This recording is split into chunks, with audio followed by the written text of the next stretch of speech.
السلام علیکم ورحمۃ اللہ وبرکاتہ۔ امید ہے ناظرین کرام آپ اللہ کے فضل و کرم سے خیریت سے ہوں گے۔ معزز ناظرین، بعض مرتبہ ایسا ہوتا ہے کہ صاحب نصاب ہونے کے باوجود بھی انسان کے پاس نقد پیسے نہیں ہوتے اور وہ یہ چاہتا ہے کہ میں قربانی میں کسی طریقے سے اپنا حصہ کر لوں۔ اس کے پاس زیورات یا مال تجارت وغیرہ تو ہوتا ہے، ضرورت سے زائد سامان بھی ہوتا ہے، لیکن نقد روپیہ اس کے پاس نہیں ہوتے۔ ایسے ہی بہت سارے لوگ جو غریب ہیں وہ بھی قربانی میں اپنا حصہ کرنا چاہتے ہیں، لیکن ان کے پاس بھی پیسے دستیاب نہیں ہوتے۔ تو کیا ایسی صورت میں قرض لے کر قربانی کر سکتے ہیں؟ چنانچہ کسی نے دارالعلوم دیوبند سے یہی سوال پوچھا کہ قرض لے کر قربانی کرنا کیسا ہے؟ دارالعلوم دیوبند کی طرف سے اس سوال کا جواب دیا گیا، کسی شخص پر اگر قربانی واجب ہے اور نقد پیسے کا انتظام نہ ہو تو قرض لے کر قربانی کر لے، بعد میں ادا کر دے۔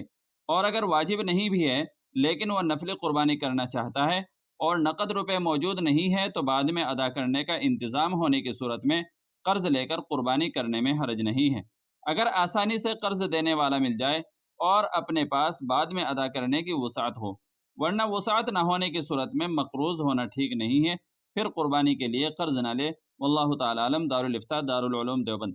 تو ناظرین کرام، ویڈیو اچھی لگی ہو تو لائک اور شیئر کر دیجیے گا، اور چینل پر پہلی بار آئے ہوں تو سبسکرائب بھی کر لیجیے گا۔ چلیے پھر ملتے ہیں اگلی کسی ویڈیو میں۔ السلام علیکم ورحمۃ اللہ وبرکاتہ۔